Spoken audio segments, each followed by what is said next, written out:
Hola, muy buenas tardes. Muchas gracias por asistir a esta conferencia. Quiero también agradecer a CIGIA 28 que nos preste estas instalaciones para dar nuestras conferencias. Estamos muy a gusto aquí y no me canso de alabar la labor que hacéis por el barrio con todas estas actividades culturales. Yo soy Alfonso Cardeña, soy coordinador de a la Asociación Héroes de Cavite en Madrid. Creo que en la mayoría nos conocéis, pero por si acaso voy a recordar un poco que somos una asociación hispanista, civil, sin ánimo de lucro. Defendemos, o sea, nuestros postulados son fomentar el conocimiento de la historia de los países hispanos, difundir su cultura y civilización y poner en valor el español como idioma común. Estamos en más de 30 provincias españolas, en 20 países de todo el mundo, especialmente en América, Europa y en Asia, en Filipinas. Y organizamos muchos eventos. El año pasado hicimos más de 500 en todo el mundo y en Madrid hicimos unos 70. Hoy vamos a hablar sobre Agualongo, un general. La charla de hoy se llama Agualongo, el general olvidado que se enfrentó a Bolívar, del pasado histórico al reconocimiento público. Vamos a tener tres ponentes, dos de ellos van a hablar por videoconferencia, uno desde Colombia, otro desde Granada y el tercero, Luis Antequera, va a venir aquí presencialmente. Entonces voy a presentar primero, o voy a hablar un poco sobre la figura que vamos a manejar hoy, que es Agustín Agualongo Cisneros. Nació el 25 de agosto de 1780 en San Juan de Pasto. Estaba en el antiguo virreinato de Nueva Granada y hoy sería Colombia. El Pasto era una zona muy tradicional, una zona leal a la corona española. Y Agustín nació en una familia mestiza, con antecedentes indígenas y españoles. Era de origen humilde, pero a pesar de ello fue una persona inquieta y aprendió lectura, escritura y pintura al óleo.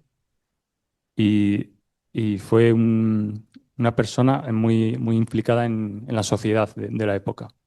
En 1811, en un periodo de mucha convulsión en América y en Nueva Granada, se unió a las milicias realistas que luchaban contra los movimientos independentistas. Debido a su valentía, su liderazgo y su habilidad estratégica, subió pronto en el escalafón y participó en numerosas batallas contra los ejércitos independentistas, como la de Huachi o la de Ibarra en 1823, en las que dirigió los ejércitos realistas contra Simón Bolívar. Fue un símbolo de resistencia frente a los cambios revolucionarios en su zona y en 1824 fue capturado por las fuerzas de José María Obando. Le intentaron convencer para que se uniera a las fuerzas independentistas, pero él siempre fue leal a la corona y lo rechazó. Por ello fue fusilado el 13 de julio de 1824 en la plaza principal de Popayán. Sus últimas palabras fueron: si tuviese 20 vidas, estaría dispuesto a inmolarlas, por la religión católica y por el rey de España. ¡Viva el rey! Eh, el primer ponente que vamos a tener hoy se llama Javier Díaz del Castillo, nos va a hablar desde Colombia. Nació en Pasto, estudió medicina, ejerció de médico general, se especializó en homeopatía en la Fundación Universitaria Luis Páez, donde fue director. También ha sido profesor de la maestría de homeopatía en la Universidad de Colombia, pero si lo traemos aquí es porque es un divulgador histórico. Ha seguido de la figura de su padre, que fue un académico de la Academia Colombiana de Historia. Su padre era Emiliano Díaz del Castillo. Y Javier principalmente se ha especializado en la batalla de Bomboná, una batalla de esa época entre los ejércitos realistas y- y independentistas. Y su padre concretamente ha escrito más de 20 libros y descubrió los restos em, de Agualongo en una iglesia de San Francisco de Popayá, ¿no? Entonces, por eso ellos han estado investigando y nos va a hablar él y sus hermanos de las investigaciones que han hecho al respecto de los restos que encontraron y la historia de Agualongo.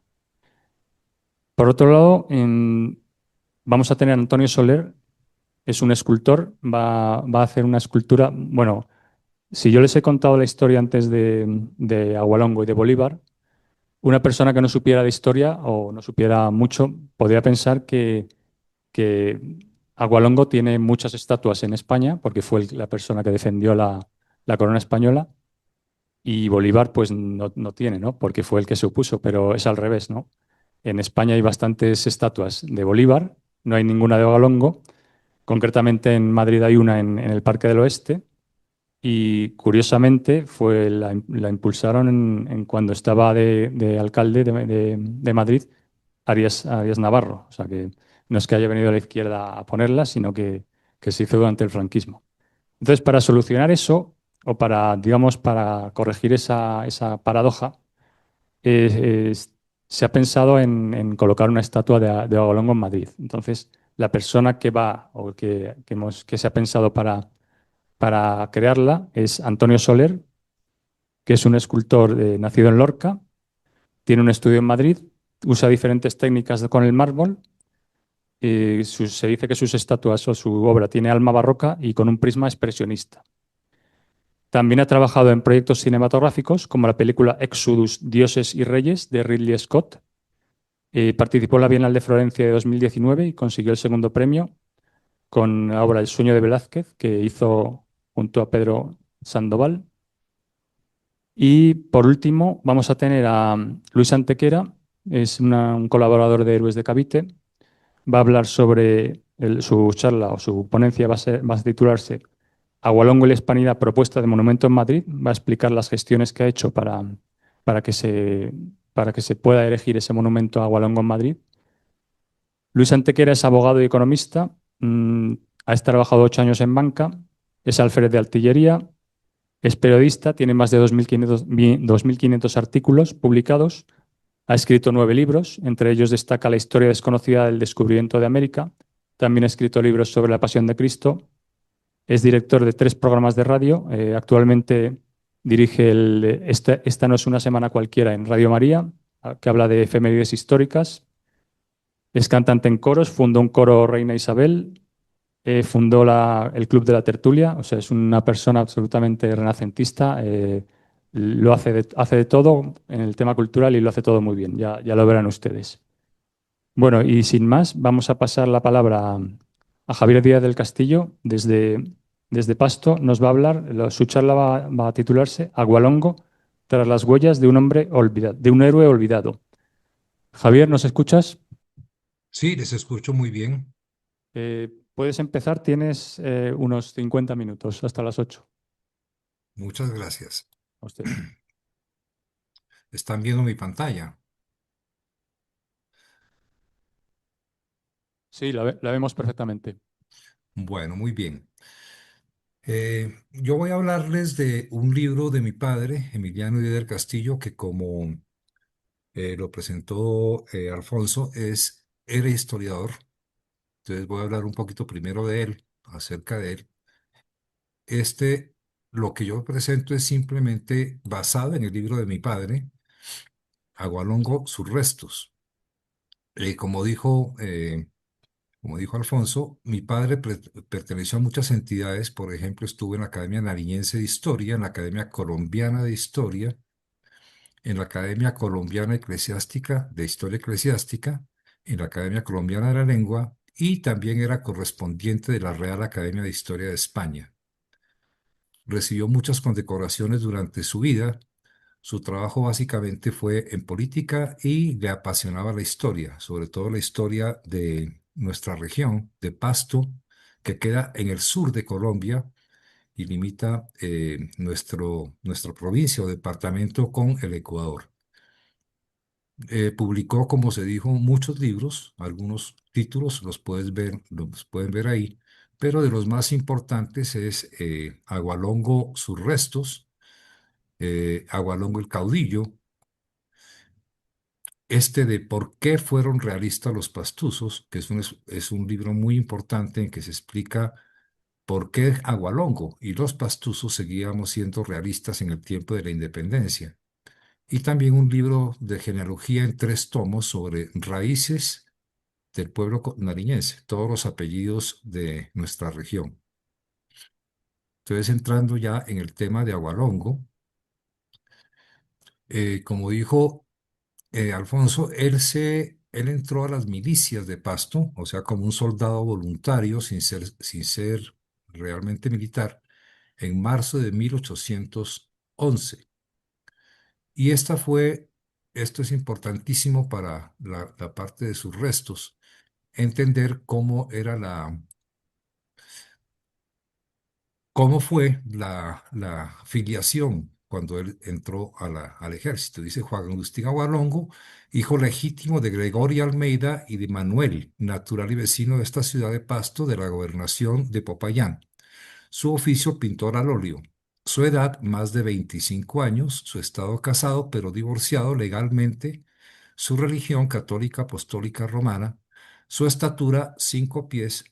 Sus señales estas: pelo y cejas negras, ojos pardos, nariz regular, poca barba, algunas cicatrices debajo de los ojos semejantes al karate, cari abultado, color preto, bastante abultado el labio superior. Según estas señas, la estatura de Agualongo era baja, de 1,50 a 1,60 de estatura, y las señales son importantes. Según eso, mi padre, cuando escribió el libro de El caudillo sobre Agustín Agualongo, necesitaba un dibujo, una fotografía de Agualongo, un retrato, pero no existía. A pesar de que Agualongo fue pintor al óleo, no se hizo nunca un autorretrato. Entonces mi hermano, el arquitecto Raúl Díaz del Castillo, creó esta imagen de Agustín Agualongo, que es la más reconocida y la más aceptada por la población aquí de Pasto actualmente. Y ya pues se ha visto en muchas publicaciones, y hasta en los carnavales se lo representa a Agualongo de esa manera. En el momento en que él eh, iba a ser fusilado y gritó: "¡Viva el rey!". Bueno, Agualongo, sus restos. Había varios temas que tratar. Agualongo fue llevado preso a Popayán, eso se conoce pues, por la historia. Estuvo prisionero en Popayán y murió fusilado en Popayán. Entonces vamos a hablar de lo siguiente. Agualongo fue vencido en Barbacoas por Mosquera. El 24 de julio de 1824 fue traicionado por Obando, quien fue su amigo y compañero antes, porque Obando eh, durante bastante tiempo fue realista. Y cuando vio que era muy probable que no se consiguiera la victoria contra el ejército de, lo decimos, los patriotas o los republicanos, cambió de bando y se pasó a los patriotas. Fueron amigos y por eso Obando lo traicionó en cierta forma, porque lo invitó a hablar, a dialogar, y lo capturó. Estuvo prisionero en Popayán, aunque no hay igualdad de criterio en los historiadores en qué sitio estuvo Agualongo encarcelado, si en la cárcel pública o en el cuartel. Lo más posible es que haya estado preso en el cuartel. Él murió fusilado en la plaza de Popayán, en la plaza del Reloj, se conoce hoy en día, y la mayoría de los historiadores dicen que el fusilamiento, pues no dicen en qué lugar se ejecutó exactamente. Eso sucedió el 13 de julio de 1824 a las 10 de la mañana. Ya el rey Fernando VII le había conferido el grado de general, porque Agualongo en el momento de su muerte era coronel.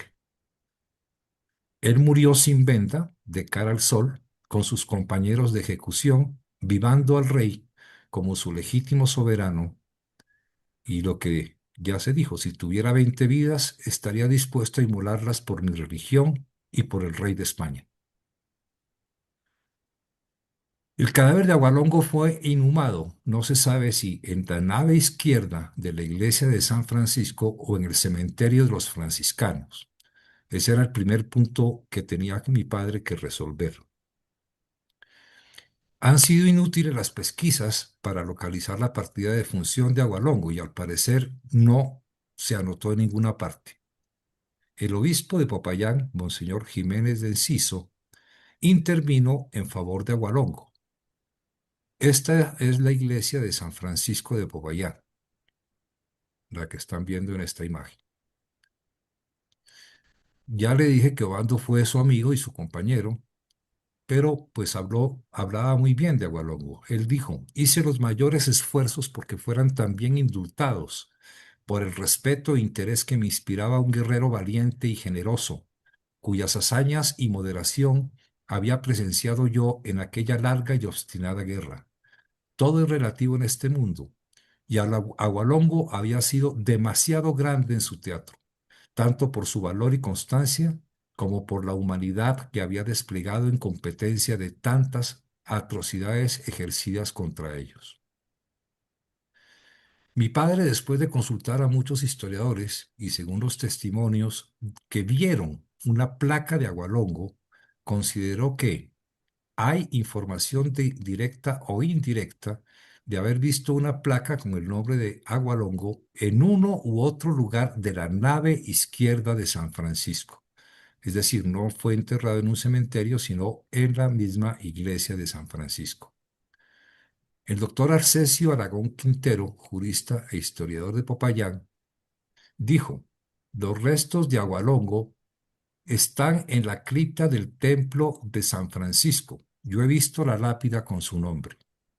En 1950 acompañó a mi padre a la cripta y con un bastón señaló el lugar diciendo: aquí. Eso fue en 1950. Y había en ese lugar una lápida con el nombre Patricio Bermeo, octubre 4 de 1937. Esto confundió un poco porque, según el doctor Arcesio Aragón, ahí debería estar Agualongo, pero no aparecía la lápida. Esta es una imagen del templo de San Francisco de la cripta. El sacristán entonces explicó que él mismo había abierto esas tumbas por orden superior, porque eran tumbas muy profundas, tanto que alcanzaba un cadáver extendido y sobraba espacio. Y por eso la dividieron con muros de ladrillo en dos capas, en dos nichos. Y al fondo dejaron los despojos antiguos y vendieron la parte externa de cada tumba para colocar otros restos. Cuando él terminó su explicación, el sacristán, el doctor Aragón, dijo: entonces los restos de Agualongo deben estar al fondo. Estas consideraciones mantuvieron invariable el derrotero trazado para esta investigación. Don Guillermo Muñoz Cobo dice que piensa que los restos de Agualongo se encuentran en la cripta en una caja y no sueltos en la tumba. El señor general de la división, don Rafael Negret, dice: en una de las criptas están los restos de los próceres Matute y Agualongo y otros mártires de la patria. Don Tomás Ibarra también dice: recuerdo muy bien escrito en una de las tumbas el nombre de Agustín Agualongo. Sé que posteriormente hicieron remociones, cambios, y por eso ahora no aparece la placa de Agualongo, pero allí estaba. Otros, Luis Carlos Iragorri Peña, un diplomático: puedo decir que fue tradición en Popayán que Agualongo estaba enterrado en el cementerio de la iglesia de San Francisco y oí decir que había una placa con el nombre de Agualongo. Mejor dicho, muchas personas habían visto la lápida, habían mirado y, y corroboraban de que Agualongo estaba enterrado en la iglesia de San Francisco. Esto fue fundamental para que mi padre pudiera hacer la búsqueda de sus restos. Esta es otra imagen de la cripta del templo de San Francisco. Era importante, pues, la identificación de los restos. Entonces mi padre en su libro agradece al señor, al excelentísimo doctor don Samuel Silverio Buitrago Trujillo, arzobispo de Popayán, al párroco Gersaín Marín y a otras personas que le ayudaron en esta búsqueda. Los peritos son los que aparecen ahí: el médico, el antropólogo, ingenieros, bioquímicos, investigadores geológicos y química, restauraciones y el estudio de las pruebas. En este momento es una foto un poco deteriorada en que están abriendo las tumbas, las primeras tumbas, para ver si detrás de eso estaban los restos de Agustín Agualongo. El 14 de marzo de 1980 se abrieron esas tumbas y el sábado 15 al día siguiente se examinaron por el perito doctor José María Delgado los despojos de las 5 tumbas escogidas y se identificaron como restos del general Agualongo los que se encontraron al fondo del nicho que tenía la placa con la leyenda Manuela de Jesús Bermeo. Ese es el momento en que sacan esa placa, abrieron, creo que fueron 5 tumbas, y detrás de esta encontraron los restos más probables del héroe Agustín Agualongo. El 17 de marzo de 1980 se hizo un primer examen. El doctor José María Delgado Paredes, Miguel Méndez Gutiérrez y un primo, Roberto Díaz del Castillo, efectuaron un examen. Y pues ellos dijeron que dentro de lo humanamente posible habían localizado e identificado los despojos del caudillo pastense. Los restos se entregaron en depósito al obispo, a Monseñor Marín. El proyectil, los botones, trozos de tela que se encontraron con los restos fueron llevados por el autor de este trabajo, mi padre, a Bogotá y sometidos a estudios de diferentes peritos que ahora los voy a presentar. El plan de estudios, pues las pruebas forenses eran ver si era o no un mestizo, si la edad correspondía, que murió a los 43 años, o sea, habían transcurrido 155 años, que era de baja estatura, de complexión fuerte, de nariz normal, que tenía una herida en una pierna en el último combate en Barbacoas, en una población que queda sobre el río Patía, acá en nuestra tierra. El cráneo era muy importante, el uniforme, porque al ser fusilado te vestía el uniforme de coronel. Se hicieron análisis de telas, otros elementos y la bala o las balas que estaban en esa tumba. Veamos sus apellidos. Agustín Agualongo heredó el apellido Agualongo de su padre, don Manuel. El segundo apellido del padre era indígena, de raíces americanas. Tipán, que escrito Tipan, es de origen araucano y significa salir. Agualongo era de limpio origen italiano, el apellido, y la leyenda, aquí alguna vez alguien dijo que el no de Agualongo venía de agua longo, diciendo que era el longo, o sea, el indiecito que recogía el agua. Esa es una leyenda absurda porque Agualongo realmente llevaba el título de don y perteneció a los tercios que actuaron en el norte de Italia, guerrillas españolas que en 1808 lucharon contra las tropas de Napoleón que invadieron España. Es decir, el apellido Agualongo es de origen latino, traído al sur de Colombia por algún español hacia mediados del siglo XVIII. Su madre, Gregoria Cisneros Almeida, era de pura ascendencia española. De lo contrario, no se la habría llamado montañesa. Y ustedes creo que saben muy bien lo que significaba esa palabra. Es decir, Agualongo fue un mestizo con predominio de sangre española, heredada de su madre, y una cuarta parte de sangre indígena de su padre. Agualongo Tipán, mestizo, y su madre, pues de origen absolutamente español. De ahí viene Agualongo Cisneros. Agustín Agualongo Cisneros. Los huesos. Los despojos corresponden, según lo dijeron los médicos, a un varón mestizo de más de 40 años de edad, muerto hace más de 100 años, de baja estatura, complexión medianamente fuerte, de nariz normal. El cráneo presenta perforación y fractura. En la parte baja de uno de los fémures se observa una herida que no había cicatrizado hasta el momento de la muerte. Según el cráneo, determina de ser tendencia mesocéfala. Bueno, esta es una explicación un poquito anatómica.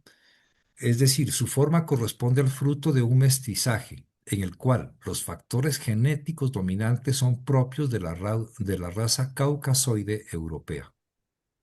Ahí se confirmaba que Agualongo era mestizo. El estado de conservación muestra una inhumación más que centenaria.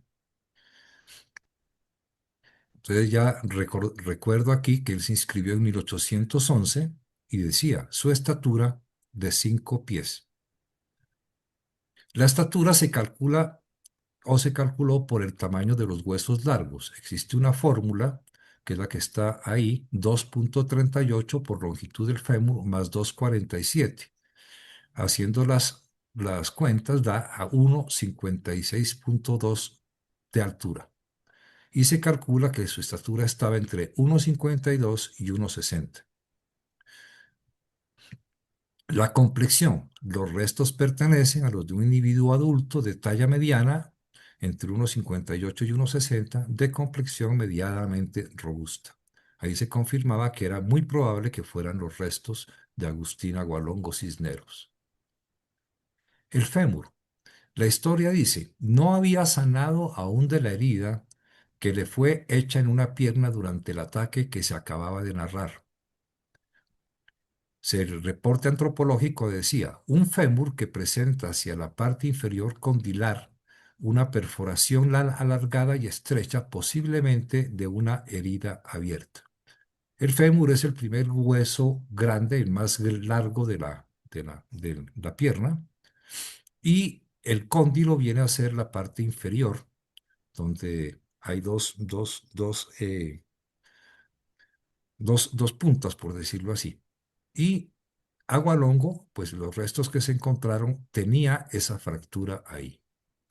Estas son fotografías de algunos de los restos encontrados. Como ven ahí, un hueso de un diente y otros pedazos de hueso. El cráneo. Agualongo fue fusilado en Popayán y debió recibir un tiro de gracia.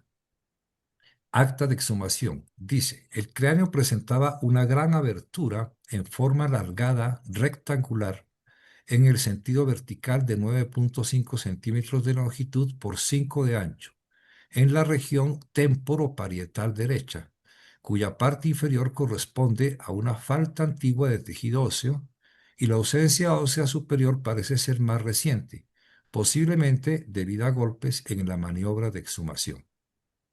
El foramen inferior podría aclarar lo referente al tipo de herida y a los efectos de un disparo. Esta es una fotografía del cráneo en que puede verse la fractura en la región temporoparietal derecha, hecha por el tiro de gracia después de ser fusilado. Estudio científico. El prócer vestía uniforme de coronel cuando fue fusilado. La historia dice que la corte española le confirió el grado de coronel cuyo uniforme lucía en ocasiones solemnes. Quería morir de cara al sol, vestido con su uniforme de coronel y mirando la muerte frente a frente. Cuando fue fusilado vestía su uniforme de coronel, el mismo con el que hizo la campaña de barbacoas. No sería un uniforme de gala o de parada, sino sencillo, de uso cotidiano. Estas son algunas fotografías de los botones que se encontraron. El forense dice, 5 partes de botones con características especiales, 2 botones de apariencia sencilla totalmente diferentes a los referidos antes, partes de botones aparentemente de casaca militar. En mi opinión, el tamaño y la forma podría corresponder a la de una botonadura de traje militar, quizás de una casaca o guerrera sencilla. Eso lo confirmó el Instituto Nacional de Investigaciones Geológicas Mineras en Bogotá. Ahí ven otras fotografías de los botones. Algunos, como ven, eran de cobre. Las telas. Se encontraron algunos restos de telas. El análisis científico dice, este material fue parte de un elemento decorativo por su forma y presentación. Pudo ser de las charreteras de una casaca militar, puede suponerse que también pudo corresponder a las presillas, al puño de la manga o a un cinturón. Telas finas de seda que bien pudieron usarse en la confección de una casaca, en los adornos o como forro de la misma. Los botones y telas encontrados con los restos corresponden a los que usaban los militares realistas en campaña, y su naturaleza y calidad descartan toda posibilidad de que fuera el vestido de un franciscano o de un civil. Es decir, no le cambiaron su ropa por ninguna otra después de su ejecución. Con los restos que se presume del general se encontró un proyectil que por sus características todos estimaron ser de la época de la Guerra de Independencia. La forma esférica corresponde a la munición utilizada en armas de retrocarga, o sea, aquellas cargadas por la boca del cañón y con ánima lisa. Se puede afirmar que este corresponde a la época del fusilamiento de Gualongo por su forma, tamaño y composición. Ahí ven la fotografía de uno de los proyectiles que era de hierro. No era de plomo, era de hierro. También se encontraron con los restos esas como pepas o semillas, seguramente pertenecientes a una camándula o un rosario. Y como ven, ahí hay otras balas y restos de lo que queda ahora de las telas. Y había una placa de cobre que seguramente tenía el nombre de Agustín Agualongo, que ya con el tiempo se había vuelto polvo. Entonces, Agualongo, hoy en día nosotros pensamos que esta es la imagen que pintó mi hermano, Raúl Díaz del Castillo, y esto es hecho con inteligencia artificial según la afiliación de Agualongo a las milicias de Pasto. Ahí lo ven ustedes, era mestizo, de piel seguramente trigueño, de ojos cafés, de pelo negro, el labio superior abultado, nariz regular y algunas manchas en la cara. Él en el momento del fusilamiento tenía su uniforme de coronel. Después de su muerte, llegó el nombramiento de España, que ya se había mandado, ascendiéndolo a general. Como dijo Alfonso, a Gualongo le ofrecieron que si él se pasaba a los patriotas, le concederían el grado el grado de coronel, y él se negó. Esta es una imagen, unas fotografías del momento en que la Academia de Historia de Popayán entregó los restos de don Agustín Agualongo Cisneros en el puente del río Mayo, que es el límite fronterizo entre el Cauca y Nariño, a la Academia de Historia Nariñense. Ahí está el obispo haciendo entrega, Monseñor Marín. Estos son algunas fotografías de los actos que se hicieron ese día, una gran celebración recibiendo los restos de Agualongo en la ciudad de Pasto. Ahí ven ustedes el ejército hizo presencia. Ahí ve mi padre que muy orgullosamente lleva la caja con los restos de Agustín Agualongo hacia la iglesia de San Juan Bautista. Esto es en la plaza principal de Nariño, de Pasto. Otras imágenes de ese suceso. Algunos soldados colombianos con uniformes de la época de independencia y también militares pues con su uniforme actual. Ahí estamos ya al lado de la iglesia de San Juan Bautista, ahí con la bandera de Pasto. Ahí va mi padre, muy orgulloso de los restos de Agualongo, algunos discursos que se hicieron. Esto ya es en la entrega de los restos y una conmemoración, una misa que se celebró en la iglesia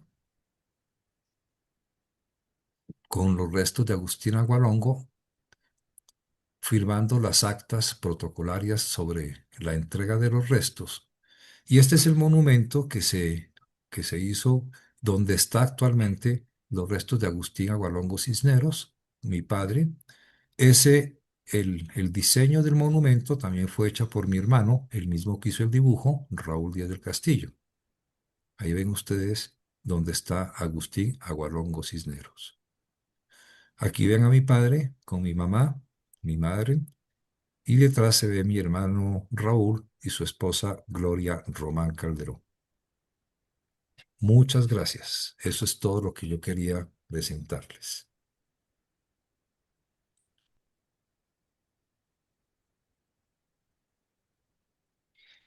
Muchas gracias, Javier. Nos ha dicho antes que quería intervenir su hermano. ¿Va a intervenir o no? No, no, no, ellos Ah, simplemente vale. querían conectarse como para estar mirando Querían seguirlo, ¿no? la presentación. Vale. De acuerdo, pues muchas gracias. Muy interesante la ponencia. Se notan sus conocimientos médicos. Enhorabuena. Y ahora vamos a ver si se conecta Antonio Soler. Antonio, buenas Hola, tardes. buenas tardes. Bueno, pues Hola. cuando quiera empezar.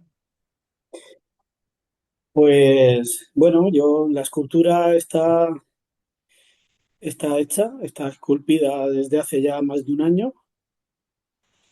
Tengo la suerte de seguir disfrutando de ella como buen artista.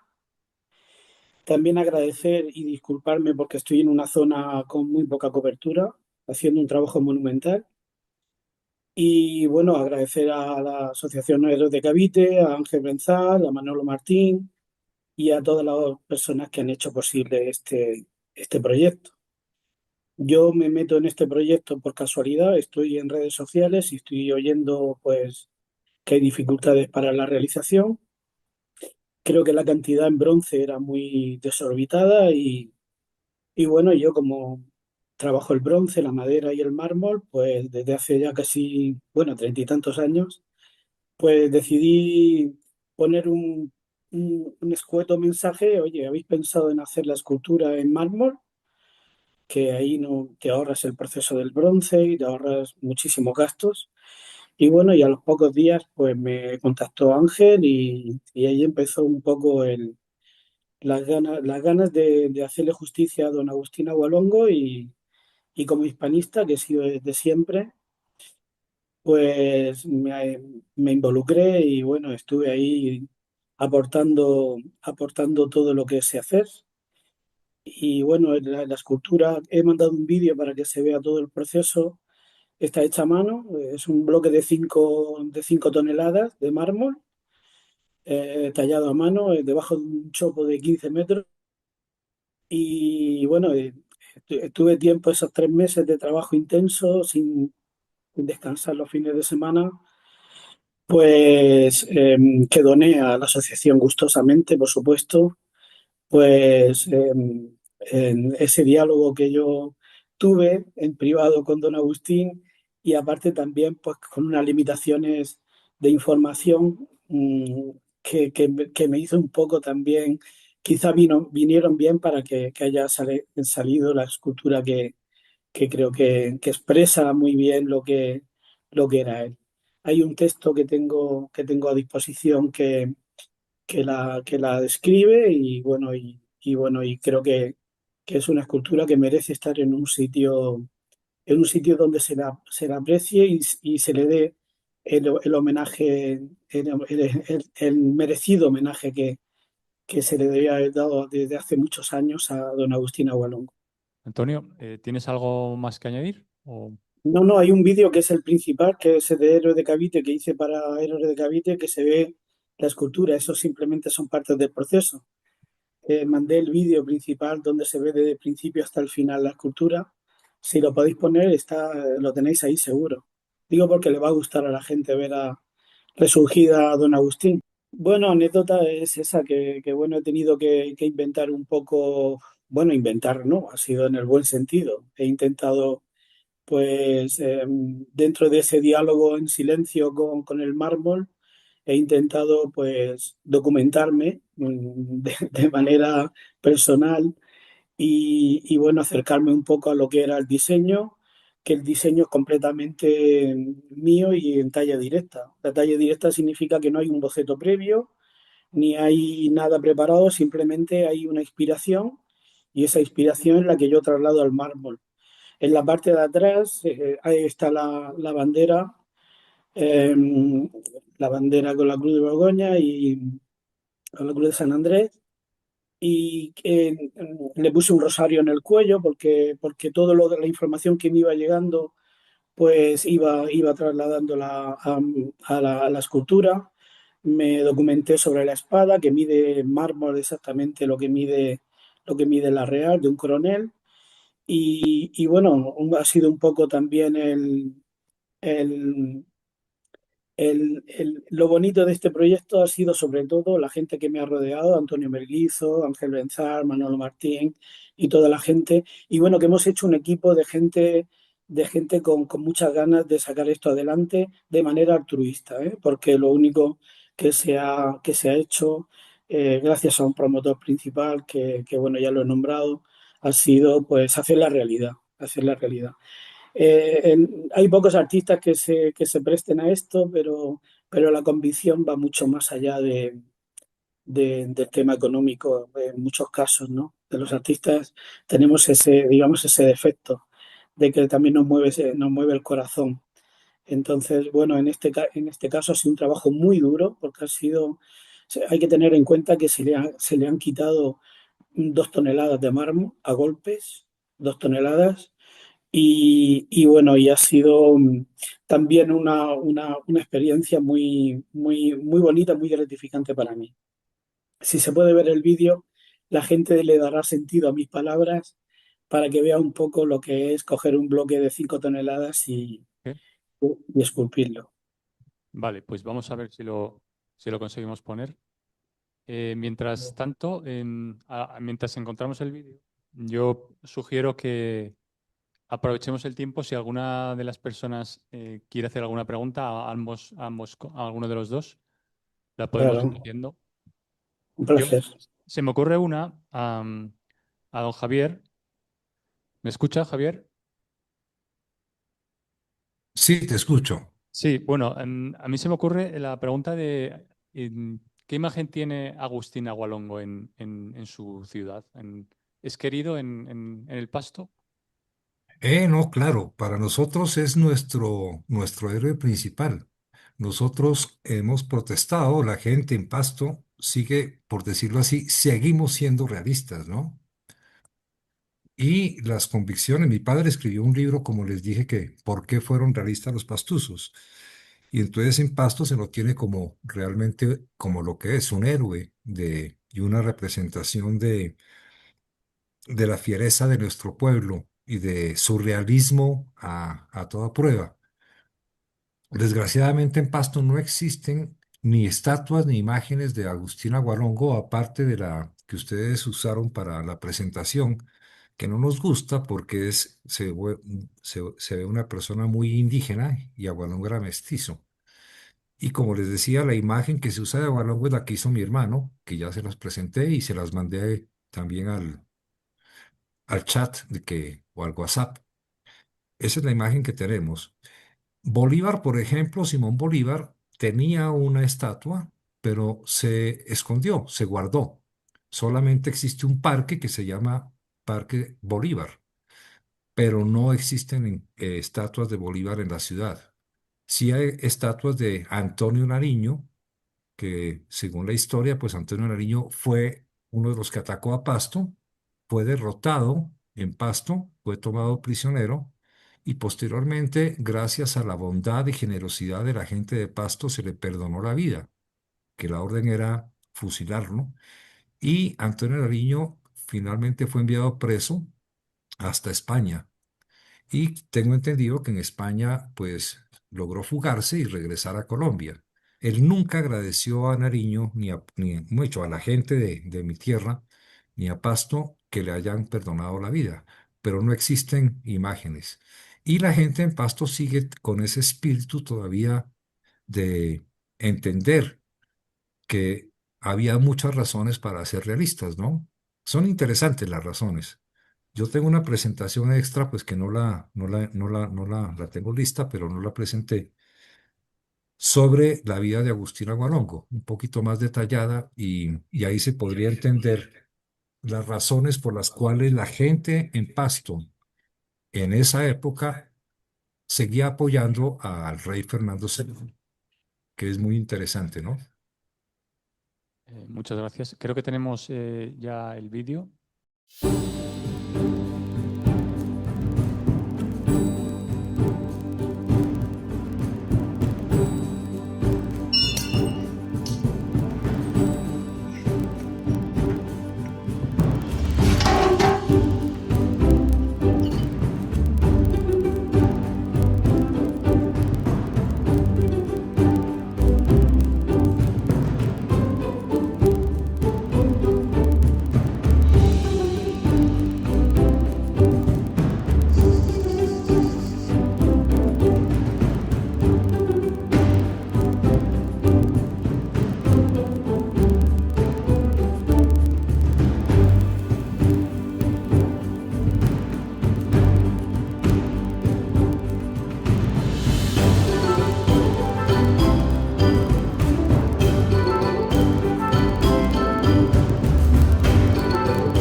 Bueno, magnífico trabajo. Miguel, ¿va a venir Luis? Vale. Sí. ¿Alguno de ustedes tiene alguna pregunta para alguno de los dos ponentes?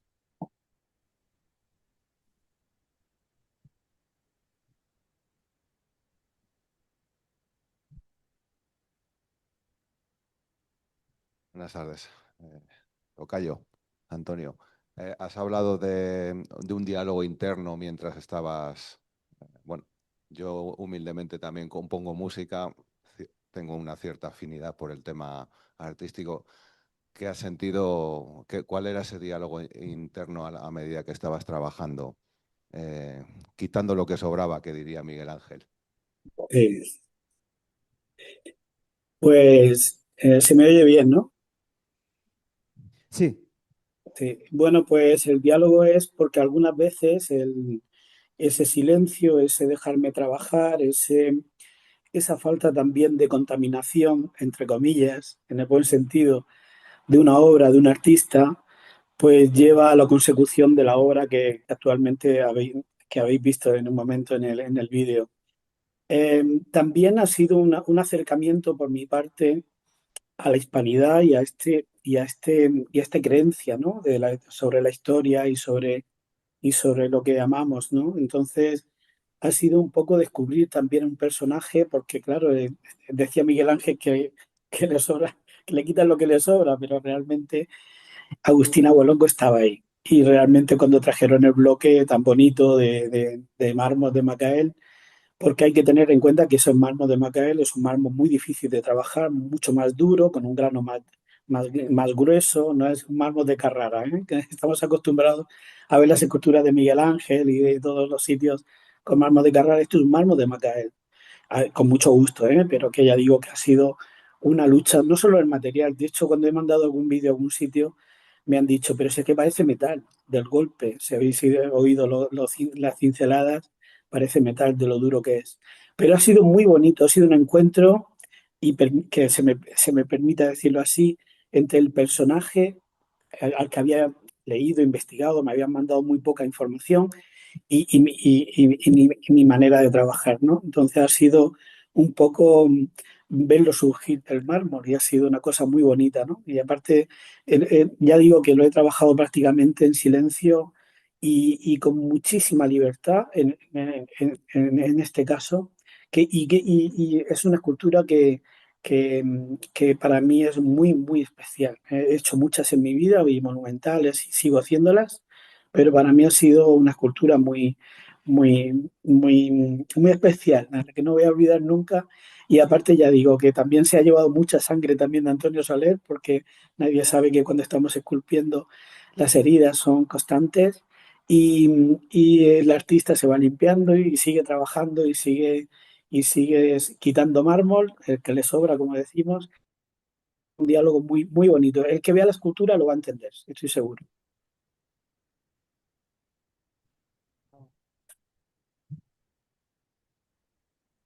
Eh, Buenas tardes, soy José Carlos Pérez. Quería felicitar a Antonio Soler por el excelente trabajo que ha realizado y sobre todo por la generosidad que ha tenido en estos 3 meses en los que ha estado trabajando de forma altruista por, bueno, pues por ese vínculo que ha sentido con Agustina Hualongo y que el fruto ha sido este trabajo excelente de una obra que esperamos ver pronto en Madrid.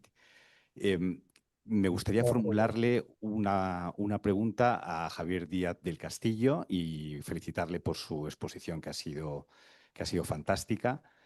Y nos ha dejado con la miel en la boca de que nos dijera cuáles eran los motivos que tuvo Agustina Hualongo para ser realista. Y me gustaría preguntarle cuáles fueron esos motivos y principalmente cuáles son los motivos que tiene actualmente Pasto y el departamento de Nariño para continuar siendo realista como nos ha apuntado. Gracias y felicitaciones a los dos. Gracias. Bueno, aquí voy a compartir algunas imágenes de... ¿Me escuchan? Sí, te escuchamos. Bueno, aquí quiero compartir algunas imágenes de una de la parte de que no había hablado, dije, por si acaso se presenta, de algunas de las razones por las cuales fueron realistas los pastuzos. Ahí subrayé algunos que son importantes, ¿no? Eh, la bondad de la causa realista. Realmente, la gente de Pasto, en esa época, de toda la región, incluyendo a Popayán, que queda pues un poco al norte, y a Quito, capital del Ecuador, era porque estaban contentos con el gobierno realista. Además, Pasto era un sitio aislado que queda pues en el macizo colombiano, ahí donde arrancan las tres cordilleras que tiene Colombia. Y Pasto dependía del punto de vista eh, de nombramientos para sacerdotes o eso de Popayán y de todas las cuestiones jurídicas o legales de Quito. Entonces había una rivalidad, cierta forma, entre Pasto con Quito y Popayán. Entonces, cuando se empezó a hablar de la independencia de España, Pasto vio la oportunidad de independizarse a su vez de Quito y Popayán.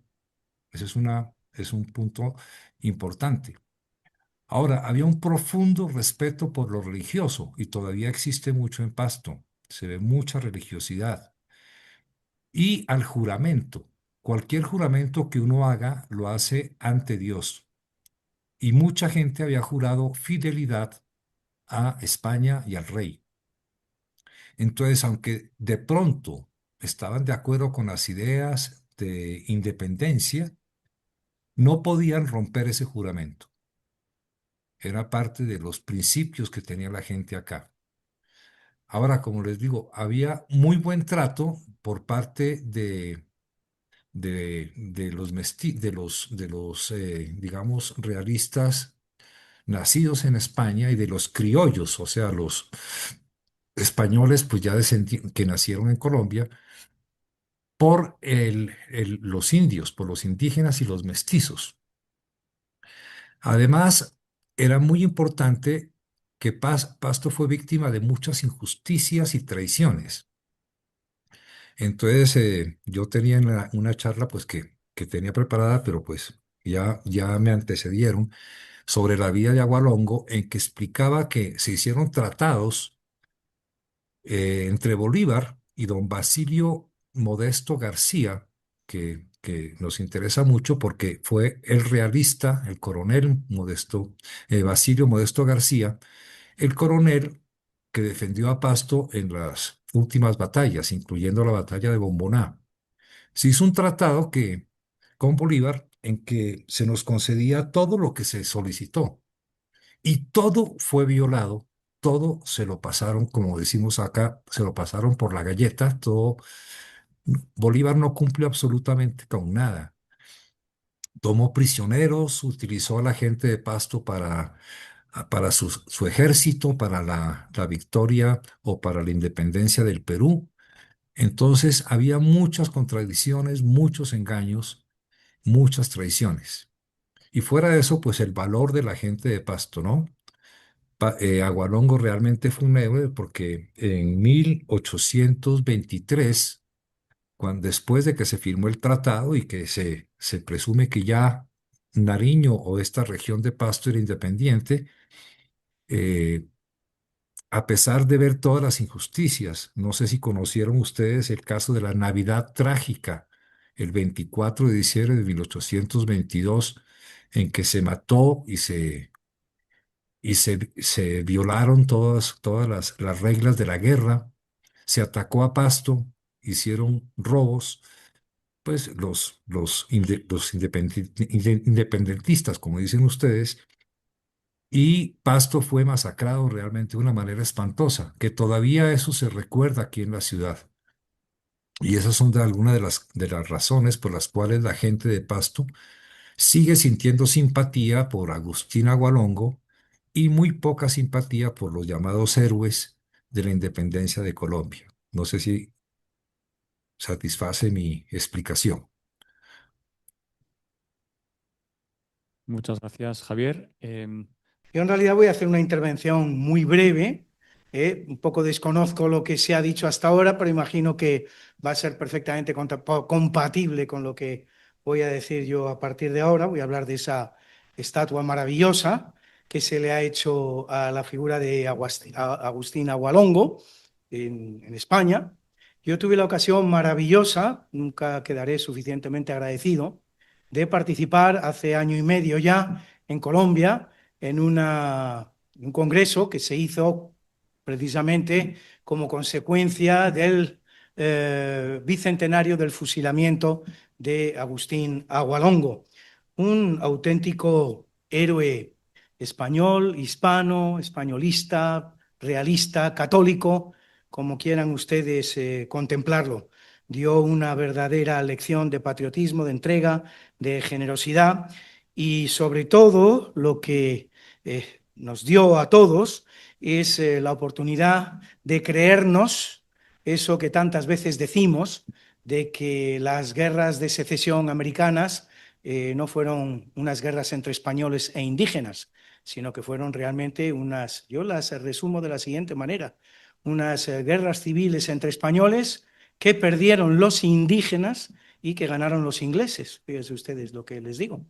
Y desde luego, efectivamente, fueron muchos los indígenas que tomaron partido por la corona, que consideraban que era en la corona donde ellos se sentían bien, donde ellos estaban en situación de comodidad, donde se protegían sus derechos y su dignidad, y fueron muchos, efectivamente, los indígenas que lucharon por la corona, con lo cual, efectivamente, desestimamos de una vez y para siempre esa versión que nos pretenden imponer actualmente de que aquello fue una guerra entre españoles e indígenas.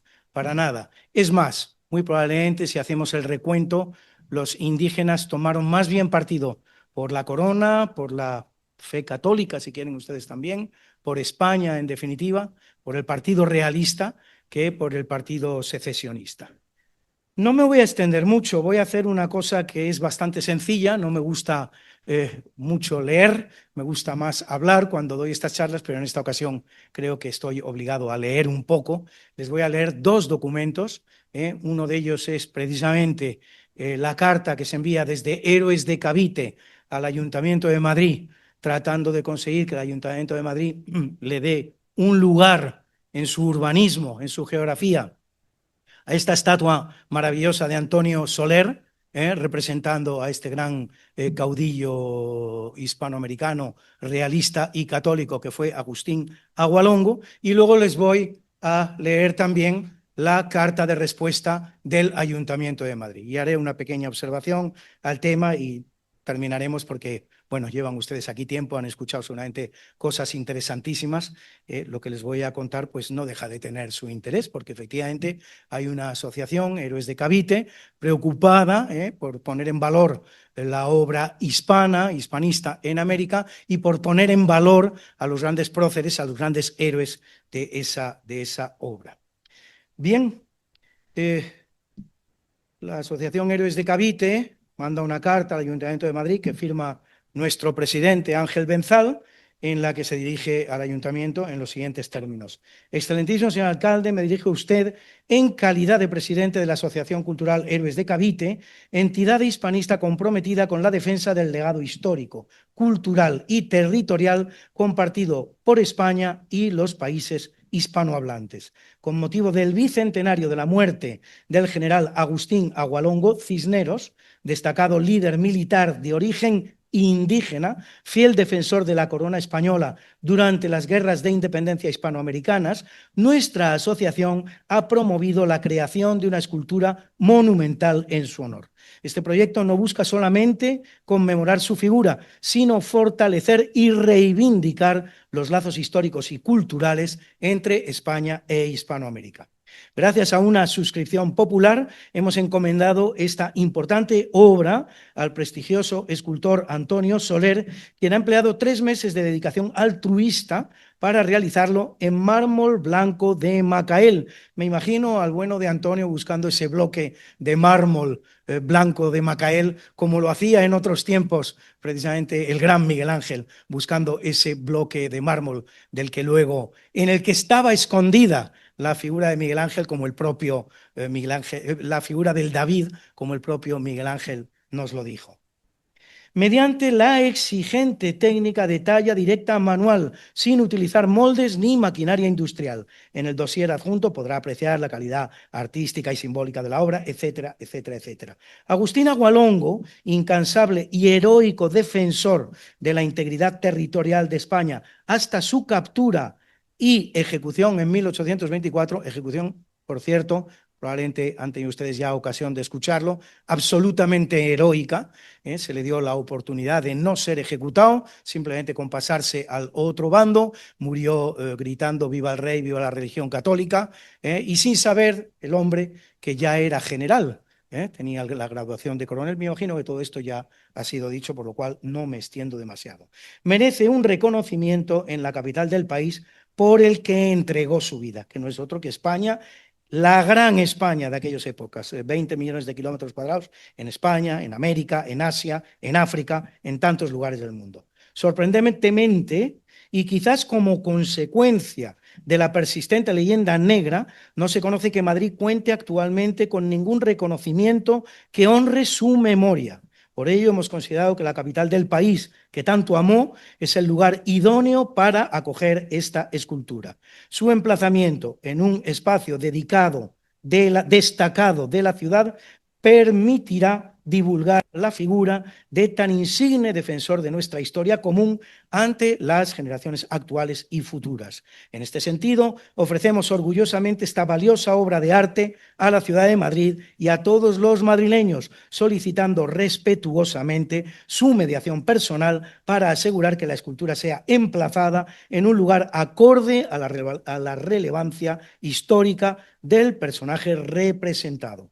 Este gesto no solo honraría la memoria de Agustín Agualongo, sino que también reforzaría el compromiso de Madrid con la hispanidad y su papel como puente cultural entre España y América. Además, serviría como un símbolo tangible de la diversidad y riqueza de nuestra historia compartida, destacando la lealtad y el valor de figuras a menudo, o yo diría casi siempre, olvidadas en el relato histórico convencional.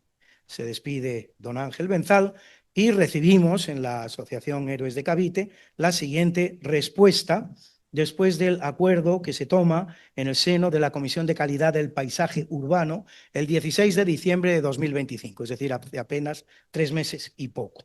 Firma la resolución Grial Ibáñez de la Peña, secretaria de la Comisión de Calidad del Paisaje Urbano, que nos dice, que nos certifica que en la sesión de la Comisión de Calidad del Paisaje Urbano, celebrada en Madrid el 16 de diciembre de 2025, en el punto 4 del orden del día se sometió a dictamen de la comisión la propuesta de donación a la ciudad de Madrid del monumento a Agustín Agualongo, presentada por la Asociación Cultural Héroes de Cavite. Los miembros de la comisión fueron informados por el subdirector general del Paisaje Urbano y Arte Público sobre la propuesta y las consideraciones del grupo de trabajo de monumentos en relación con este preciso monumento. El grupo ha señalado, primero, que la vinculación con Madrid del personaje que se propone conmemorar no está justificada. Bueno, esto es lo que dice el Ayuntamiento de Madrid. Es decir, que una persona que entrega su vida, que es general de un determinado ejército, que se enfrenta al Simón de Bolívar, nada menos, es decir, al gran prócer de las independencias americanas, al gran independentista americano respecto de la corona española, que el que lucha contra él lo hace con eficacia, le hace pasar por malos momentos, en algún momento incluso está a punto de derrotarlo, no tiene vinculación con la capital de la corona española, es algo más que discutible, pero esto es lo que nos dice el Ayuntamiento de Madrid. Segundo, en cuanto a la afirmación de que se trata de un patrimonio compartido entre España e Iberoamérica, no se aporta información sobre el respaldo oficial de la propuesta por algún organismo internacional vinculado a estos hechos, que es algo en lo que vamos a trabajar intensamente en los próximos días, en los próximos meses, precisamente para poder subsanarlo y presentar una propuesta que ya no adolezca de este defecto, de esta falla, digamos así. Tercero, respecto a la posible ubicación del monumento, la propuesta incluye unos criterios de idoneidad del lugar sin realizar una sugerencia concreta. Pues la haremos. Si es necesario hacerlo, la haremos. Aunque sí propone que sea un lugar representativo para la hispanidad, que menos que un lugar representativo para la hispanidad. Tras valorarlo, el grupo ha considerado que la ubicación del monumento no sería viable, fíjense la afirmación que va a hacer, y a esta sí voy a rebatirla después de esta lectura de esta carta. Ha considerado que la ubicación del monumento no sería viable en ninguno de los lugares representativos para la hispanidad que existen actualmente en la ciudad de Madrid. Pues es un pequeño disparate, o bien no existen esos lugares, o si existen, en cualquiera de ellos cabe perfectamente una figura tan excelsa como la de Agustín de Agualongo, al que lo único que le falta es precisamente el conocimiento de su figura, pero no el mérito de su vida, que fue absoluto e increíble. No lo conocemos, no lo conocen ni en Colombia. He tenido ocasión de hablar con muchos colombianos que no conocen la figura de Agustín Agualongo. Pero Agustín de Agualongo fue un gran personaje de la historia colombiana, tenía una propuesta para aquella Colombia, para aquella Nueva Granada, para aquel virreinato de la Nueva Granada, fue derrotado militarmente y ahora se le pretende someter a la llamada damnatio memoriae, es decir, el olvido de su condición histórica en la historia de Colombia, de la hispanidad y del mundo. Visto el expediente y tomando en consideración las conclusiones del análisis realizado por el Grupo de Trabajo de Monumentos, la Comisión de Calidad del Paisaje Urbano ha emitido dictamen desfavorable a la propuesta de donación a la ciudad de Madrid del monumento a Agustín Agualongo de la Asociación Cultural Héroes de Cavite. No quiero sin terminar, porque voy a terminar en breve para que esta reunión no se alargue demasiado y podamos abrir un turno de preguntas que seguramente es lo más deseable. Voy a terminar proponiendo unos cuantos lugares en los que esta estatua pues quedaría muy bien, por no decirlo de otra manera, contrariando uno de los puntos precisamente de la respuesta que da el Ayuntamiento de Madrid. ¿Qué menos que la Casa de América, por ejemplo? ¿Qué menos que el Museo de América, que goza de un gran jardín de entrada en el que precisamente lo que faltan son estatuas? Faltan monumentos, faltan recuerdos. ¿Qué menos que ese Parque del Oeste, junto a las estatuas de otros americanos ilustres, si lo quieren ustedes, un Simón Bolívar, un José de San Martín? ¿Por qué no todos juntos en aquel Parque del Oeste? Es una posibilidad, mejor eso que nada, desde luego. Los Jardines del Descubrimiento de Madrid, sin duda, junto a la estatua de otro gran prócer colombiano, que no es otro que Blas de Lezo. Y además voy a elevar aquí una propuesta, bueno, que de momento es personal, pero que considero muy interesante y ojalá un buen día pues seamos muchos los que estemos con ella y no digamos ya si la conseguimos, convertir esos Jardines del Descubrimiento en un verdadero parque de los forjadores de América, en donde no solo esté Agustín de Agualongo, sino que estén 80 o 100 o más de los grandes forjadores de América.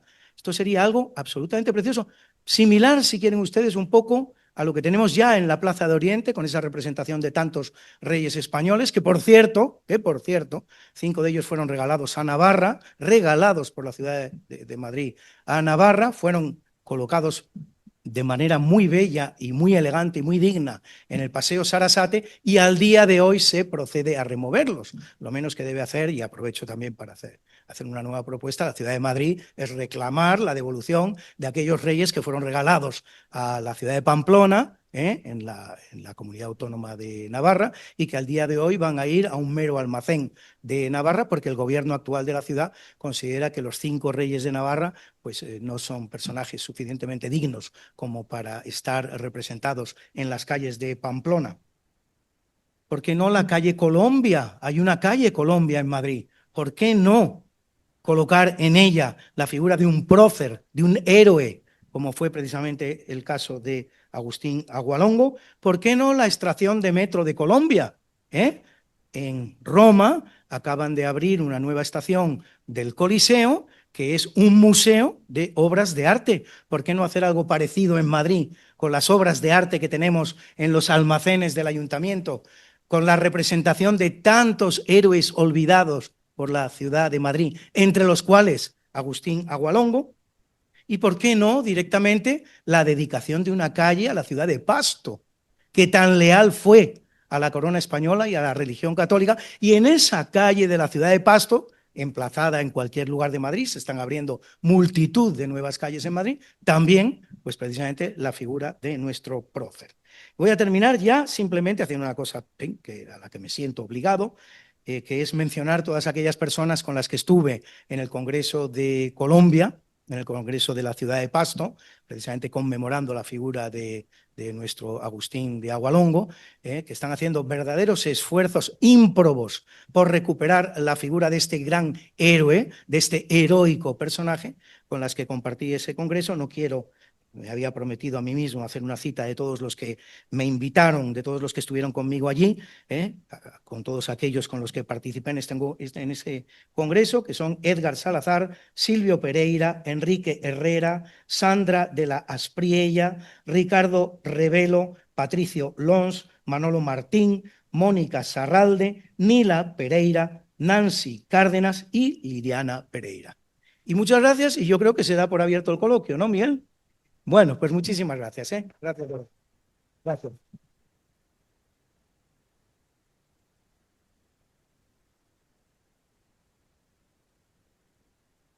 ¿Alguna pregunta?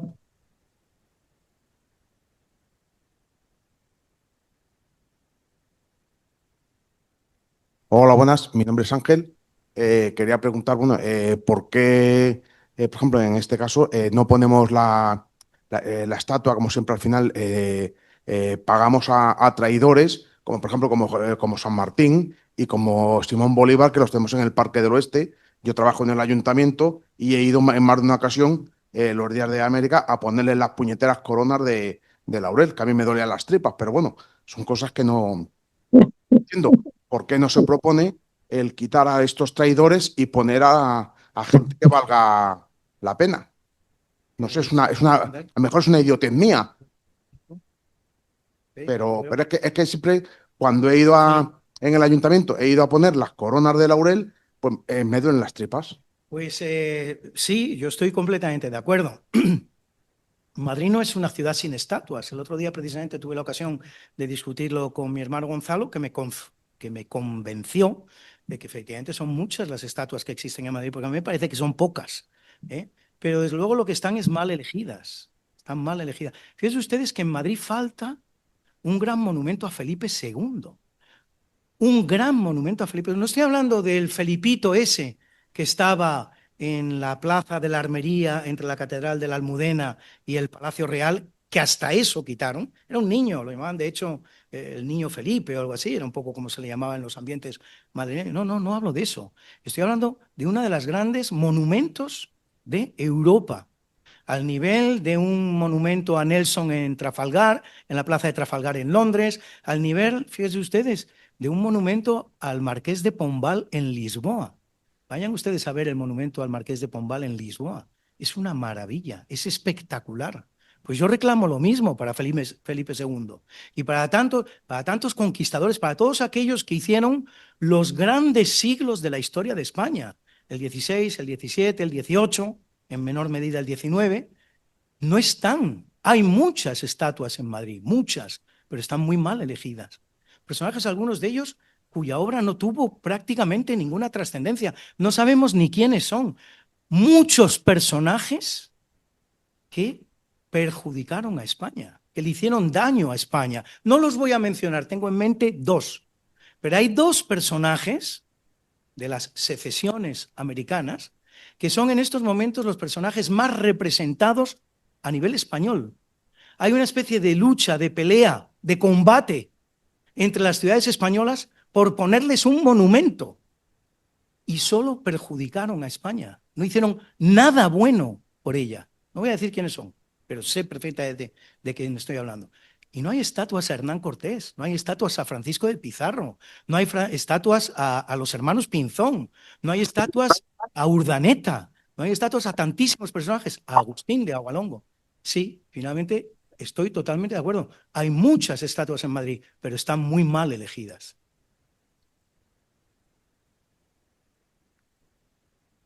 ¿Alguna otra pregunta?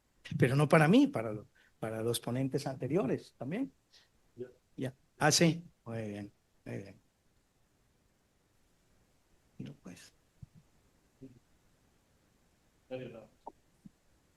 Para mí, los Jardines del Descubrimiento es un lugar de paso. El Museo de América,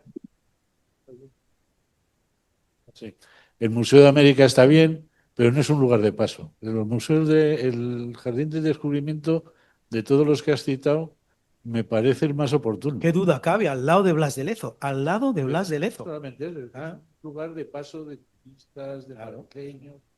Se hacen. Yo he hecho propuestas. Hombre, yo si tengo que apostar por alguna es por convertir los Jardines del Descubrimiento en un verdadero parque de los forjadores de América. Eso sería maravilloso. En Budapest también tienen un parque de los héroes, que llaman ellos, que podría ser modelo perfectamente de lo que se propone para Madrid. Madrid se merece eso. España se merece eso. La hispanidad se merece eso. Los países hispanoamericanos se merecen eso. Hay una pregunta. Yo tengo una curiosidad y me gustaría saber tu opinión. ¿De dónde viene todo esto? Porque tengo claro que los Borbones, con Felipe V, cuando entraron, cancelaron todo lo que habían hecho los Austrias, pero tenemos personajes como Gravina, Churruca, o sea, dentro de el reinado de los Borbones también se ha seguido con esa práctica. O sea, no sé qué. No sé si es una, no sé, tradición cainita, no sé si es envidia, no sé por qué pues eso, Hernán Cortés o Pizarro tienen dos callejuelas en Malasaña, o la plaza de Lepanto. O sea, es impresionante, pero es una cosa que no es que sea de ahora, es que es de siempre. Sí. Y me gustaría saber cuál es tu opinión, de dónde viene esto. Yo no milito Otros compañeros sí, tienen sus argumentos y me parece muy bien.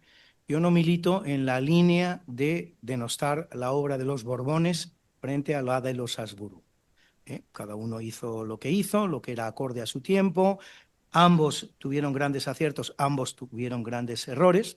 Hay un rey Borbón que fue un gran patriota, que amó a España y que la engrandeció grandemente, valga la redundancia, que es Carlos III. Carlos IV, en su ningunidad, no dejó de hacer cosas que son absolutamente increíbles y por las que merece tener su nombre escrito en la historia con letras de oro, efectivamente, ya se ha dicho por ahí. La expedición Balmis, la real y filantrópica expedición de la vacuna, eso es algo absolutamente increíble. Eso es uno de los grandes eventos de la historia de la humanidad. Simplemente porque es español está ninguneado, está menoscabado. Jenner había descubierto la vacuna solo 7 años antes de que Javier Balmis decidiera hacer la primera campaña mundial de vacunación, vacunando a 1 millón de personas en el mundo, 1 millón de personas en el mundo, sin frigoríficos, sin ninguna facilidad. En Inglaterra todavía estaban discutiendo la ética del descubrimiento.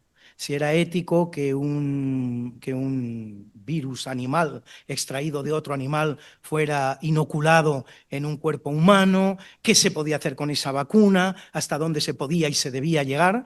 Y sin embargo ya hay un visionario en España, que es el doctor Balmis, que decide hacer una campaña mundial. Esta campaña mundial debió hacerla Inglaterra y no la hizo. Y si la hubiera hecho, lo que tantas veces decimos, películas por millones, uno de los lugares, momentos estelares de la historia de la humanidad, pero lo hizo un médico español que además llega a América y se encuentra a otro médico español en Cuba que ya por su cuenta está llevando a cabo otra expedición de la vacuna en la isla. Todo esto son eventos grandísimos de la historia de España, que se producen en tiempos de los Borbones. Yo no soy partidario de ese enfrentamiento ni de considerar que los Borbones son agentes de la leyenda negra española, porque además si lo fueran, se estaban dando un tiro en el zapato, porque al final, a fin de cuentas, y lo que vemos al día de hoy, los historiadores extranjeros no distinguen entre Habsburgos y Borbones. Para ellos simplemente son reyes españoles. Un Carlos II, el hechizado, por Dios, pero sí es un gran rey de la historia de España. Simplemente no pudo dejar sucesión y ese fue el gran problema. Pero fueron 35 años de reinado, creo que son 35, en los que España no perdió una sola posesión. Antes, al contrario, completó las que faltaban por completar en América, en toda la parte de Centroamérica. Crea todo un sistema administrativo. Es decir, yo no me metería nunca a comparar unos reyes con otros y a pensar que unos son los buenos y otros son los malos y que los malos y los buenos son reyes enfrentados. España lleva a cabo una obra impresionante desde 1492 hasta 1825, año más, año menos. Hay que reivindicar toda esa obra. El imperio llegó incólume a 1825, a pesar de ser atacado por todas las potencias del mundo, con saña, y precisamente lo que descubrieron todos estos señores es que el imperio español era inexpugnable, que por explosión no iba a saltar nunca y que la única manera de hacerlo saltar era por implosión. Y precisamente en esa implosión provocada del imperio español es donde tiene su papel estelar la leyenda negra antiespañola, que finalmente fue tan útil y tan eficaz en poner fin, después de 325 años, a lo que no había podido poner fin nadie, con ningún rey español, los mejores y los peores. Pero ¿por qué crees que nos cuesta tanto el reconocer méritos a nuestros compatriotas? Tanto con unos como con otros. Sí, bueno, yo me gustaría saber si en el siglo XVIII, XVII era así. Hombre, ahí evidentemente esto es universalmente conocido, reconocido. La envidia es uno de los pecados nacionales. Y una expresión muy importante de la envidia, de los españoles del siglo XX y los del XXI, que son los que hemos conocido, es precisamente denostar la obra de sus ancestros, que fue mucho mejor que la nuestra.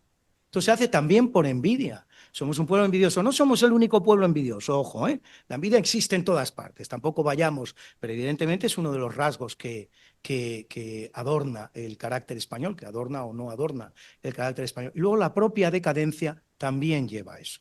Es decir, cuando se está uno en el esplendor, cuando se está en el apogeo, pues se ve es bueno cuando venimos hacia la decadencia, como España lleva viniendo desde prácticamente el año 1825 o incluso un poquito antes, pues esa propia decadencia lleva a, a considerarse mal, a mirarse con malos ojos, a una autoestima de rango muy bajo. Tengo noticias, me he preocupado de conocer el tema, he hablado con personas, que Austria, esa pequeña república hoy día, pues nada, bien pequeñita, no sé si tiene 600.000 kilómetros cuadrados, que fue un gran imperio europeo, los austríacos pasan por algo parecido.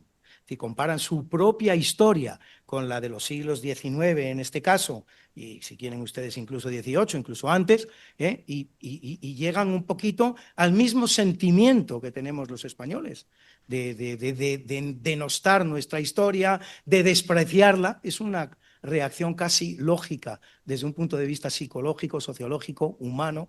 Así que ahí te he dado dos explicaciones, la envidia y la propia decadencia. Todo eso, la decadencia en la que estamos, España está en decadencia. España no tiene nada que ver con la que era en los siglos XVIII y XVII, porque en los siglos XVIII y XVII España no era esto que vemos aquí, este pequeño pedazo de Europa de 500.000 kilómetros cuadrados. Era un imperio gigantesco y pentacontinental, que tenía más de 20 millones de kilómetros cuadrados.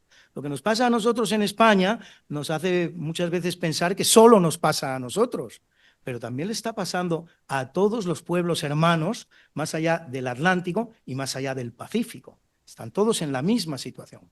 Realmente todos necesitamos una terapia que nos haga recuperar nuestra autoestima, que nos haga saber quiénes fuimos, que nos haga saber de lo que somos capaces, porque somos capaces de mucho.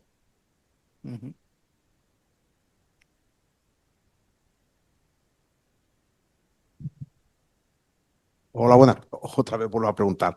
A ver, con respecto a lo que decías del tema yo creo, a ver, no sé, en mi ignorancia y tal, yo creo que falta mucha información, cultura, que nos enseñen. O sea, nunca jamás nos han contado cosas. Yo me acuerdo hace 15 años o cosas así, un día en las noticias vi una noticia de que en Colombia estaban homenajeando a Blas de Lezo. Digo, claro, y digo, bueno, homenajeando a Blas de Lezo. Digo, ¿quién es este tío? Hombre, también de siempre me ha gustado la historia de España, pero digo, me puse a investigar y la verdad que hablabas con gente y nadie tenía ni puñetera idea. Bueno, a ver, prácticamente nadie. O sea, claro, te pones a investigar, falta información, que eso sí es mucha culpa nuestra. Total. Luego, otra, lo que acabas de decir, que España era un imperio de unos 20 millones de kilómetros cuadrados. Yo, por lo que he leído, hemos sido el imperio más grande que ha habido en la historia. Pues sí. Simplemente por una cosa. Permítame ahí una cuña, pues si no luego se me va a pasar y es un punto muy interesante. Sí, España ha sido el imperio más importante de la historia. Si leen ustedes el libro de Elvira Roca Barea, en términos territoriales lo establece como el cuarto imperio más extenso de la historia, después del mongol, después del inglés y después de otro imperio que ahora no recuerdo, probablemente también otro imperio mongol, el de Tamerlán, el ruso. O el ruso. España fue el imperio más importante y más extenso de la historia porque el imperio español no fue un imperio meramente territorial, fue un imperio marítimo territorial. Y en el momento de máximo esplendor de ese imperio, que se produce a finales del siglo XVII, la extensión del imperio español entre tierras y aguas es el 60% del planeta Tierra. Todo aquello que va desde las Islas Canarias, siempre lo digo en mis charlas, así que como conozco el dato, pues lo expongo de nuevo. Meridiano 28 oeste hasta el meridiano 128 este que pasa por las Islas Molucas. Todo eso fue un gigantesco imperio español, marítimo territorial. Nadie ha tenido ese poderío en la historia, en régimen de auténtico monopolio. Cuando Drake asalta en un momento dado las ciudades españolas del Pacífico, que parece una proeza absolutamente extraordinaria, la que realiza el pirata Drake. El pirata Drake puede hacer esa proeza, puede llevar a cabo esa hazaña, porque las ciudades españolas que asoman al Pacífico están sin proteger. No tienen murallas, no tienen cuerpos de defensa, no tienen soldados, no tienen enemigos. Aparece de repente el pirata Drake, el primer enemigo. Aquello fue una merienda de negros, pero que no volvió a producirse en el futuro, porque ya que se supo que otros barcos podían ingresar en el Pacífico, se tomaron las medidas oportunas, pero hasta que eso ocurra nadie toma medidas que no son necesarias de tomar. Usted no se compra metralletas para tener en su casa en este momento porque no tiene ninguna amenaza, no teme que ningún vecino vaya a entrar en su casa, ya cada vez más, la verdad, por desgracia, pero vamos, no es así. Cada uno toma las medidas que corresponde a su momento.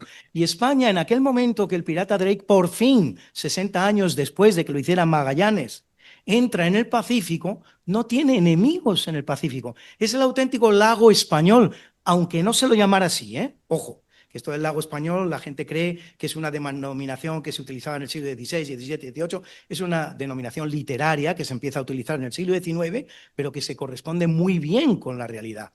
En los siglos XVI y XVII, el Pacífico era un lago español, por el que no navegaban más que los barcos españoles, un imperio de una extensión inimaginable. Además, una extensión con sus consecuencias, porque no es solamente tener kilómetros cuadrados por tener kilómetros cuadrados, es que eso hacía posible aquellas rutas del galeón de Manila, de la flota de Indias, el monopolio del comercio mundial, la nueva ruta de la seda, la primera globalización, tantas cosas, llámenlas ustedes como quieran.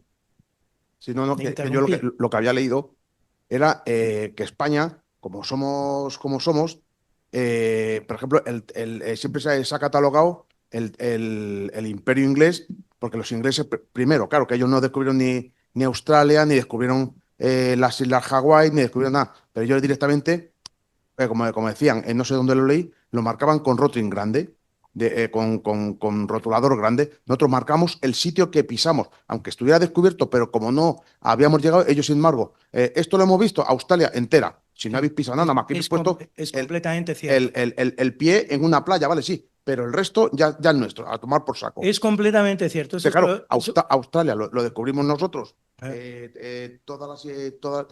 todo el Pacífico, pues lo que pasa es que no nos contamos. Pero no solo eso, no es que efectivamente ellos se atribuyan descubrimientos que no hacen, es que las potencias coetáneas a España, cuando España fue grande, repito, siglos XVI, XVII, XVIII, un Portugal, un Holanda, un Francia, un Inglaterra, son, y esto siempre lo digo, es un concepto que manejo mucho, que me gusta, que creo que es acorde para explicar lo que quiero explicar, son imperios de explotación. Su único interés es el enriquecimiento rápido y el comercio. No tienen otro interés. Jamás se interesan por los territorios del interior. Efectivamente, Inglaterra se atribuye toda la India como una posesión propia de los ingleses, pero es muy poco lo que los ingleses hicieron en el interior de la India. Se limitaron a ocupar ciudades que generalmente estaban ya fundadas, ni siquiera las fundaron ellos, en la costa y que utilizaban nada más que para el comercio. Nunca tuvieron el menor interés ni en los territorios interiores ni en las poblaciones de esos interiores. Los indios siguen siendo hinduistas y así cada uno de los territorios que usted se imagine, salvo Estados Unidos y Australia, todos los territorios que en algún momento fueron de posesión británica, siguen exactamente igual, siendo exactamente igual que eran antes de la llegada de los ingleses. La llegada de los ingleses no representó para ellos nada nuevo, representó una dominación acompañada de un enriquecimiento rápido para los ingleses, por lo general, en detrimento de las poblaciones de aquellas colonias que ocupaban. España, el modelo imperial español no tiene nada que ver con eso. Es todo lo contrario, es un modelo de exploración, los imperios de explotación, que son estos cuatro, versus el imperio de exploración, que es el imperio español, interesado inmediatamente en el interior de los territorios, pero no solo en el territorio, que podría ser algo incluso egoísta, en las personas que ocupan ese territorio. La evangelización, la instrucción de las poblaciones interiores de América y de todos aquellos lugares en los que estuvo España es algo absolutamente único. No lo hizo ninguna otra potencia.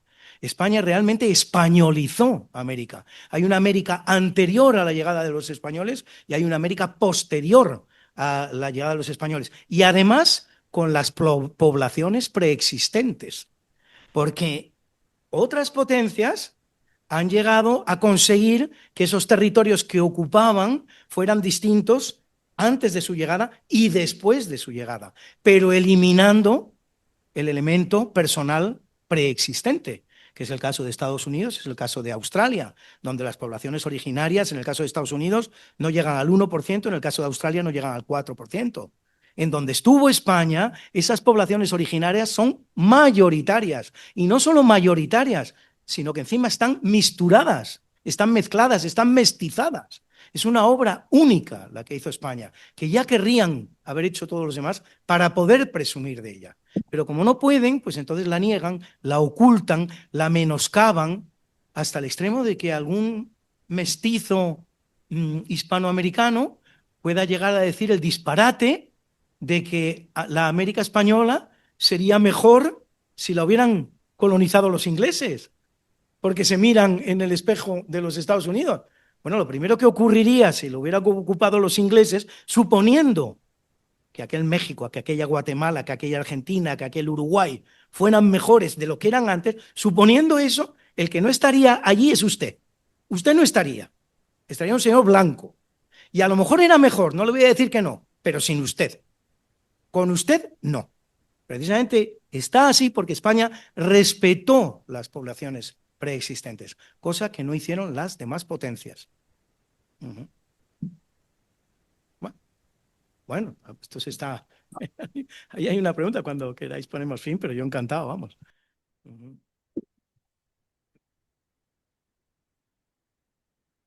Buenas tardes.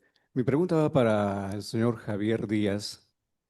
Yo llegué un poco tarde y no llegué tarde a su ponencia, entonces no me enteré o no sé si llegó a mostrar la imagen de Agualondo que hizo su hermano, ya que él dice que no está de acuerdo con la imagen nueva que se le ha dado.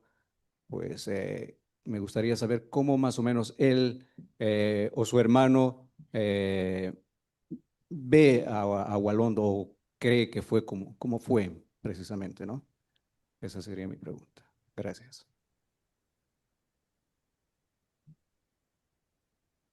Bueno, no sé si me están escuchando.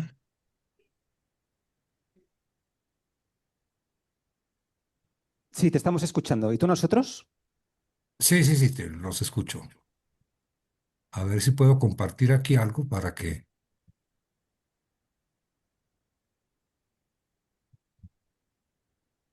Bueno, la imagen de Agualongo, como yo les expliqué, se utilizó para eso la afiliación de Agustín Agualongo a las fuerzas realistas de Pasto.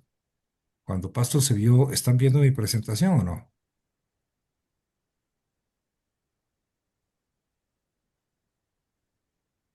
No. Perdón, entonces vamos a ver si puedo compartir. Cuando Pasto cuando en Pasto fue atacado por muchas fuerzas realistas, perdón, patriotas o los que iban por la libertad, ahí sí están viendo, la verdad.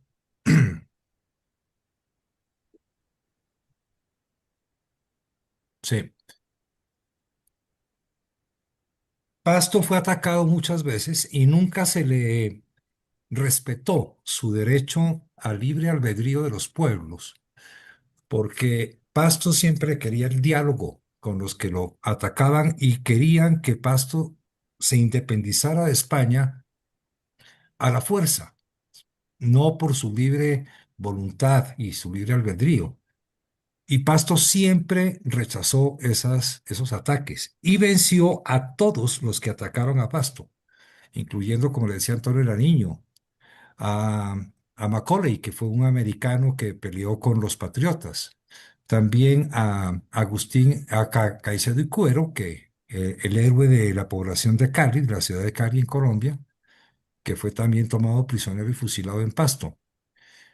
Entonces, Agualongo se unió a las milicias de Pasto en 1811 y en su filiación aparecen esos datos que yo les mostré anteriormente a los que estaban presentes, en que decía que tenía pelos y cejas negras, ojos pardos, nariz regular, poca barba, algunas cicatrices, cari abultado, de color preto y bastante abultado el labio superior.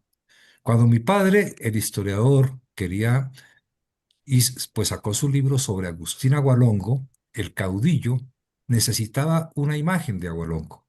Y les decía que aunque Agualongo era pintor al óleo, no existía o no se conocen imágenes de él. Entonces le pidió a mi hermano, a Raúl Díaz del Castillo, que es arquitecto y que es muy hábil para el dibujo, que hiciera una imagen de Agualongo y esta fue la que él creó. Esta imagen pues se asemeja mucho siguiendo los rasgos de la cara, del pelo, de los ojos, de la nariz, de la boca y vistiendo su uniforme de coronel con el que fue fusilado en Popayán y gritando «Viva el rey». Esta es la imagen que más ha sido aceptada por la población de Pasto y por la gente que todavía queremos a Agualongo y queremos que se lo honre como se merece, porque en Pasto, ya les decía, no existen estatuas de Agualongo, pero esta es la imagen más reconocida de Agustín Agualongo Cisneros. Eso es lo que les quería mostrar. Pues muchas Ahora, gracias.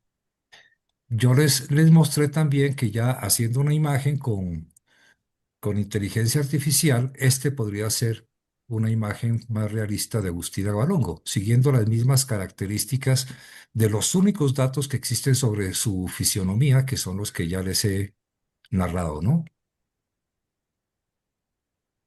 Ahora, yo entré a esto, hablé con Luis Antequera precisamente porque nos interesa tener una imagen o un retrato de don Basilio Modesto García, que fue el coronel realista que combatió a Simón Bolívar y lo venció aquí en la batalla de Bomboná, que fue la batalla más sangrienta que hubo en la independencia de América. Entonces estamos interesados en tener también porque queremos hacerle un homenaje a don Basilio Modesto García. Hay otro que se llama Basilio García, pero no es el mismo. Este es Basilio Modesto García, el que nos interesa a nosotros para rendirle el homenaje que se merece, por lo menos tenerlo en imagen, ¿no?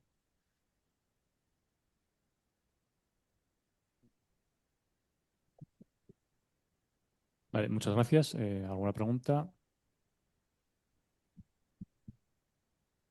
Vale, pues bueno, vamos a concluir ya. Muchas gracias a los ponentes de videoconferencia, Antonio y Javier. Encantado de haber tenido esta charla con vosotros. Y muchas gracias a Luis Antequera y a todos ustedes por venir. Un Tienen el bar placer. abierto si quieren tomar algo y bueno, hasta la próxima. Muchas gracias. Un placer. Buenas noches.